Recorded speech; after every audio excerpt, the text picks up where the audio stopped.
Okay sir, అందరికీ నమస్కారం అండి. ముఖ్యమంత్రి గౌరవనీయ జగన్మోహన్ రెడ్డి గారు తన ఇష్టానుసారం అప్పులు చేస్తూ రాష్ట్రాన్ని అప్పుల ఆంధ్రప్రదేశ్గా తీర్చిదిద్దారు. ఆయన ఆంధ్రప్రదేశ్ రాష్ట్రం అభివృద్ధిలో అగ్రగామిగా ఉన్న రోజులను మనం గుర్తు చేసుకుంటే, జగన్మోహన్ రెడ్డి గారు ముఖ్యమంత్రి అయిన తర్వాత ఈ రాష్ట్రాన్ని అప్పుల ఆంధ్రప్రదేశ్గా మార్చేశారని చెప్పడానికి చాలా బాధపడుతున్నా. ఆయన బినామీ కాంట్రాక్టర్లకి చెల్లించటం కోసం, తనకిష్టమైన కంపెనీలకి చెల్లించటం కోసం ఆయన పరిమితికి మించి అప్పులు చేశారు. అవన్నీ పక్కన పెడితే ఎలక్షన్ కమిషన్ ఆంధ్రప్రదేశ్ రాష్ట్రంలో ఎన్నికలు నిర్వహించాలని ఒక నోటిఫికేషన్ ఇచ్చిన తర్వాత మార్చి 16వ తారీఖున ఈ ముఖ్యమంత్రి జగన్మోహన్ రెడ్డి గారు రేపు రాబోయే 4,000 కోట్లతో కూడా, ఆర్బీఐ బాండ్స్ 4,000 కోట్ల రూపాయలతో కూడా లెక్క వేస్తే 25,000 కోట్ల రూపాయలు ఏప్రిల్ 2 నుంచి రేపటి వరకు, రేపు రాబోయే 4,000 కోట్లతో లెక్క వేస్తే 25,000 కోట్ల రూపాయలు ఈయన అప్పుగా తీసుకొచ్చాడు. నిన్న జూన్ 1 తారీఖుకి ఎఫ్ఆర్బిఎం కేంద్ర ప్రభుత్వం పరిమితిని కూడా దాటిపోయింది అప్పుల్లో. జగన్మోహన్ రెడ్డి గారి ప్రభుత్వం ఆర్థిక క్రమశిక్షణ లేదు. ఆ ప్రభుత్వానికి ఫినాన్షియల్ డిసిప్లిన్ లేదు. ఆ ప్రభుత్వానికి అందుకే ఆయన కాని సమయం అయిన ఎలక్షన్ నోటిఫికేషన్ వచ్చిన తర్వాత ప్రతి అడుగు ఆచితూచి వేయాలా, ప్రతి అడుగు ఆలోచించి వేయాలా. కానీ జగన్మోహన్ రెడ్డి గారు విచ్చలవిడిగా బరి తెగించి 25,000 కోట్ల రూపాయలు తీసుకొచ్చి రేపటిదంతా కూడా అండి కాంట్రాక్టర్లకి కమిషన్ల కోసం కక్కుర్తుబడిదంతా కూడా ప్రజా సంక్షేమం కోసం కాదు, కమిషన్ల కోసం కక్కుర్తుపడి జగన్మోహన్ రెడ్డి గారు ఈ రకంగా రాష్ట్రాన్ని అప్పులో ఊబిలో దించారు. నేను అడుగుతున్నా ఈ రోజున సిఎస్ని, ముఖ్యమంత్రిని కూడా ఈ 25,000 కోట్ల రూపాయలు రేపు వచ్చేదాంతో కూడా కలిపి, లేకుంటే దాన్ని పక్కన పెట్టి 21,000 శ్వేతపత్రం రిలీజ్ చేస్తారా మీరు? ఎవరెవరికి ఎంత ఇచ్చారు, ఏ కాంట్రాక్టర్కి ఎంత ఇచ్చారు, ఏ మీ బినామీ కంపెనీలకు ఎంతెంత ఇచ్చారు, ప్రజా సంక్షేమానికి ఎంత ఖర్చు పెట్టారు, మీరు వైట్ పేపర్ రిలీజ్ చేసే ధైర్యం ఉందా? నేను డిమాండ్ చేస్తున్నా ఈ రోజున తెలుగుదేశం పార్టీ తరఫున మీరు శ్వేతపత్రం రిలీజ్ చేయగలరా అని చెప్పి నేను అడుగుతూ ఉన్నా. కాంట్రాక్టర్లకు ఎలా ఇవ్వాలండి? What is the system prescribed by central government?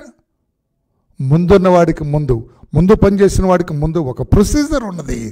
ఆ ప్రొసీజర్ను కూడా త్రోసిరాజని మీ ఇష్టం వచ్చినట్లుగా అసమధీయులకి అప్పచెబుతారండి. కమిషన్ల కోసమే కదా. నేను ఈ రోజున చీఫ్ సెక్రటరీ గారిని అడుగుతున్నా, ఈ రోజున ఫైనాన్స్ సెక్రటరీ సత్యనారాయణ గారిని అడుగుతున్నా, మీరు ఇష్టం వచ్చినట్లుగా దోచిపెట్టింది నిజం కాదా? కమిషన్ల కక్కుర్తిపడి కాదా? రిలీజ్ చేయండి శ్వేతపత్రం.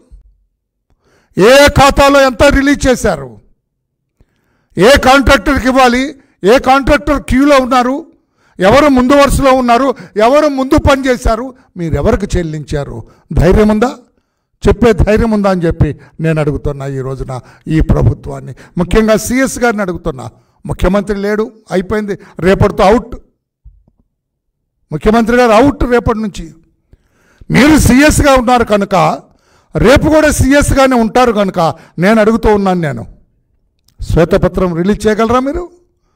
21,000 కోట్ల రూపాయలు ఎవరికి ఖర్చు పెట్టారు, ప్రజా సంక్షేమానికి ఎంత పెట్టారు, మీ బినామీ కాంట్రాక్టర్లకు ఎంత ఇచ్చారు చెప్పే ధైర్యం ఉందా జగన్మోహన్ రెడ్డి గారు, ఆయన సిఎస్ జవహర్ రెడ్డి గారు అని చెప్పి నేను అడుగుతూ ఉన్నాను. నేను ఒక నిబంధన ఉన్నది.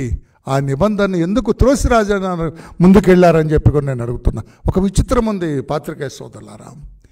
66 సంవత్సరాల్లో 18 మంది సీఎంలు కలిసి ఈ రాష్ట్రంలో 3,62,375 కోట్ల రూపాయలు మాత్రమే వాళ్ళు అప్పుగా తీసుకొచ్చారు. ఐ రిపీట్, 3,62,375 కోట్లు అప్పు చేస్తే ఈ జగన్మోహన్ రెడ్డి గారు ఒక్కరే ఈ 5 ఏళ్ల కాలంలో 8 లక్షల కోట్ల అప్పులు తీసుకొచ్చాడు. ఎందుకోసం తీసుకొచ్చాడు?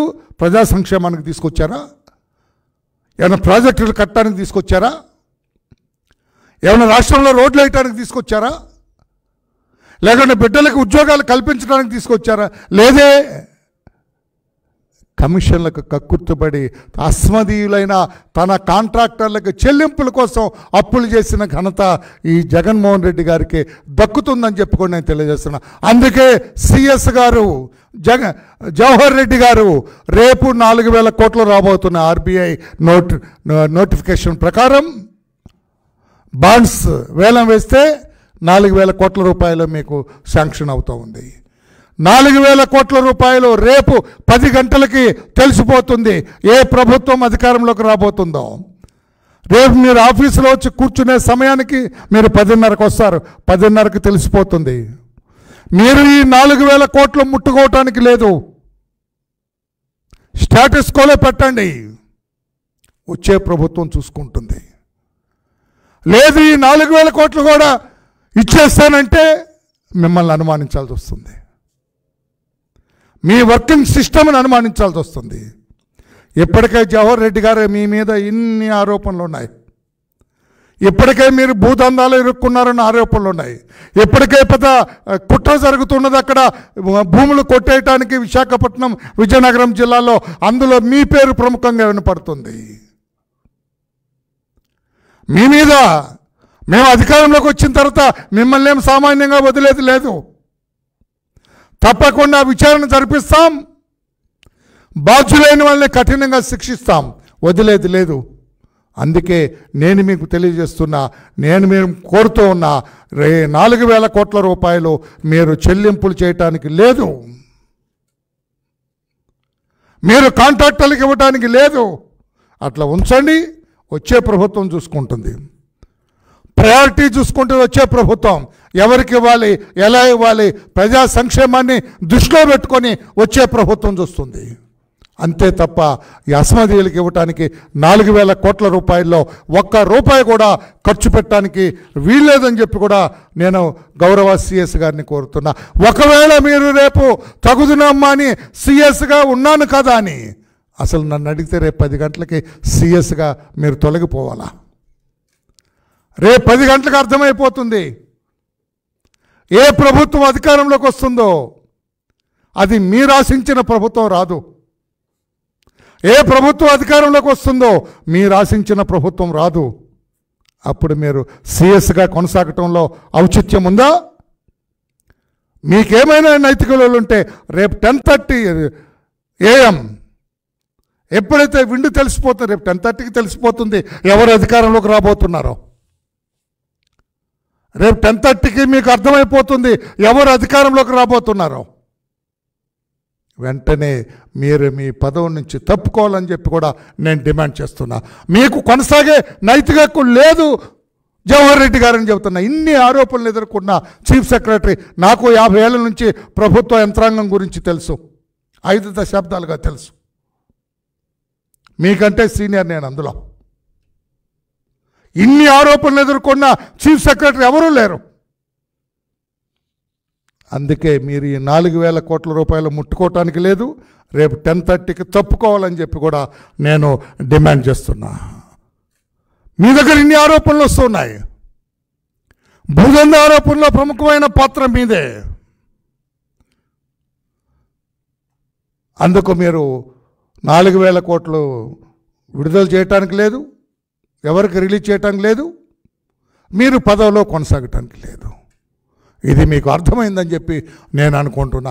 లేదు చేశారా, మీరు దురుద్దేశంతో చేసినట్టే లెక్క, ఏదో కమిషన్ల కోసం ఆశపడి చేసినట్టు లెక్క, ప్రజా సంక్షేమం కోసం మాత్రం కాదు అని చెప్పి నేను నిర్ద్వందంగా తెలియజెప్పగలనని చెప్పి కూడా నేను తెలియజేస్తాను. ఏంటండి ఇది విచిత్రం?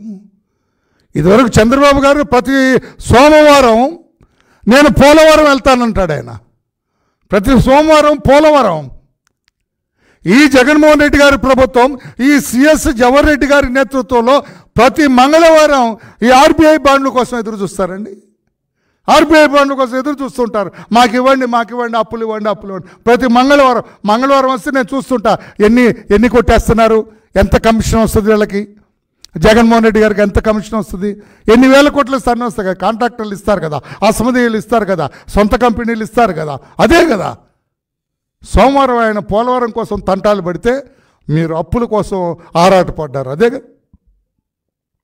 ప్రతి శుక్రవారం మీరు కోర్టుకు వెళ్తారు. ప్రతి శుక్రవారం చంద్రబాబు గారు ప్రతి శుక్రవారం ఆ ప్రజావేదికలో ప్రజా దర్బారు పెట్టేవాళ్ళు, ప్రజా సమస్యలు తెలుసుకోవటం కోసం. దిస్ ఈజ్ ది డిఫరెన్స్ నేను చెప్పాలనుకుంది. మరలా ప్రజా దర్బార్ రేపు లేస్తుంది, మరలా కూలిపోయిన ప్రజా దర్బార్ రేపు లేస్తుంది, రేపే లేస్తుంది. కూలిపోయినట్టు ఉండదని చెప్పి కూడా జగన్మోహన్ రెడ్డి గారికి, జవహర్ రెడ్డి గారికి కూడా నేను తెలియజేస్తున్నా. మీరు కూలగొట్టిన ఆ ప్రజావేదిక మళ్ళా టకీమని లేస్తుందని చెప్పి కూడా నేను తెలియజేస్తున్నా. అది ప్రజా సమస్యలు తీర్చే వేదిక, ప్రజావేదిక అది. మీ జగన్మోహన్ రెడ్డి ప్రతి శుక్రవారం మొన్నటిదాకా తప్పించుకున్నాడు, సీఎం పదవిని అప్పుడు అడ్డు పెట్టుకొని. రేపేం పదవి అడ్డు పెట్టుకొని తప్పుకుంటాడు? ప్రతి శుక్రవారం అని చెప్పి కూడా తెలియజేస్తూ ఇది సరైన విధానం కాదని చెప్పి తెలియజేస్తూ రేపు ఇంకొక విషయాన్ని కూడా నేను తెలియజేస్తున్నా. డీజీపీ గారికి నేను తెలియజేస్తున్నా, సజ్జల, పేర్ని నాని, మచిలీపట్నం వీళ్ళిద్దరి మూమెంట్స్ మీద అన్అబ్ట్రూజివ్ వాచ్, అంటే వారి ప్రతి కదలిక మీద వాచ్ పెట్టాలా. వాళ్ళిద్దరు ఫోన్లు కూడా నిఘాలో పెట్టాలా. ఫోన్లు నిఘాలు పెట్టవచ్చు, శాంతి భద్రతలకు భంగం కలిగిస్తారు కనుక అతను నోడుతాడు, అతనే అడగా. A case is registered against CM. ఈ కేసు రిఫరెన్స్ పెట్టి you can go for his phone tapping. Phone tapping చేయకూడదని ఏమని అనుకుంటున్నారు, చేయొచ్చండి. శాంతి భద్రతలకు విఘాతం కలిగి ఏం చెబుతున్నాడు ఇతను? ఈ పనికిరాని అక్కుపక్షి ఏం చెబుతున్నాడు?